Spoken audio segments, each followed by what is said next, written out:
the world of Formula One, championships are often decided long before the final race, but every so often we witness a miracle, a driver somehow clawing their way back from the brink of defeat to clinch victory in the most dramatic fashion.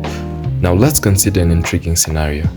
Could Charles Leclerc pull off the unthinkable and win the 2024 F1 World Championship? Battle, but the championship can only be won by one. Charles Leclerc, champion of the world. Bruh. Throughout F1 history, we've seen some incredible comebacks. Think of Kimi Räikkönen in 2007, who was fourth in the driver's standings with 6 races to go, and by the end of the season, thanks to a series of stellar performances and McLaren's tomfoolery, he was crowned champion by a single point.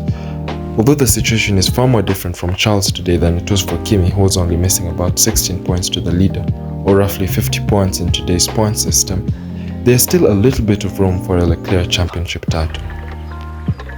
Now, going into the 4-week break before the American Grand Prix, there are still 6 races left in the season and a maximum of 180 points to be taken by one driver. So let's say hypothetically that Ferrari get their act together and win every single race that there is with Charles Leclerc. Would that be enough to catch and surpass Verstappen or even Norris? Well, this scenario is highly improbable.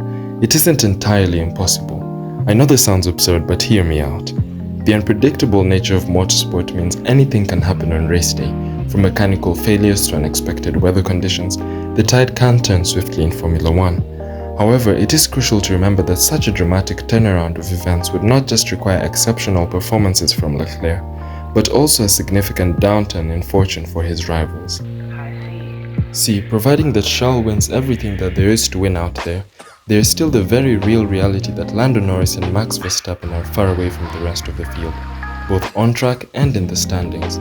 This would mean that even in the case where Charles wins every single race remaining, that would simply not be enough to take home the title as well, especially with Red Bull and McLaren being close by. But for the sake of this video, let's act like the bounds of reality have been broken and neither Max or Lando step on the podium for the rest of the season, while Charles goes on to win every single race out there. Well, in this case, things actually do get better for Charles, because Charles will win the championship in Abu Dhabi and, at its closest, he will do so by 1 point over Max Verstappen. For this situation to happen, it will take a complete miracle and a half. It is probably even more likely for Stroll to win next year's championship than for Charles to even get anywhere close to this year's championship battle. But in a sport like this, where we have crowned a champion who literally died mid-season, anything can happen.